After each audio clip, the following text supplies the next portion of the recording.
तर महाराष्ट्रामध्ये जो जलप्रलय आला होता त्याने अनेक नुकसान झालेलं आहे। त्या संदर्भातल्या टॉप 9 बातम्या पाहूया।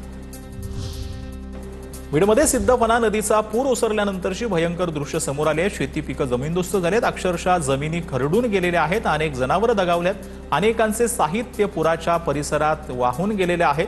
डोळ्यात अश्रू आणणारी ही दृश्य आता समोर येत आहेत। मराठवाड्यातील पूर परिस्थितीचं भीषण वास्तव समोर आलंय। आतापर्यंत 12 जणांनी आपला जीव गमावलेला आहे, 357 जनावरांचे मृत्यू झालाय। आतापर्यंत 1239 गावांमध्ये अतिवृष्टीमुळे नुकसान झालेलं आहे। 2,61,709 शेतकरी अतिवृष्टीमुळे बाधित झालेले आहेत, तर 23,414 हेक्टर जमिनीवरील पिकांचं नुकसान झालंय।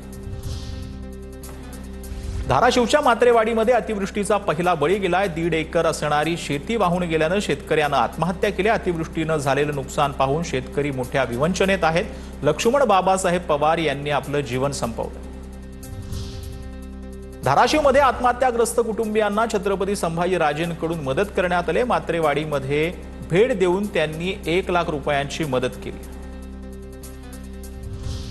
दक्षिण सोलापूर तालुक्यातील सिंदखेड गावाला 4ही बाजूने पाण्याचा विडा आहे। 1 ते 1,500 ग्रामस्थ अद्यापही गावातच अडकून पडल्याची माहिती आहे।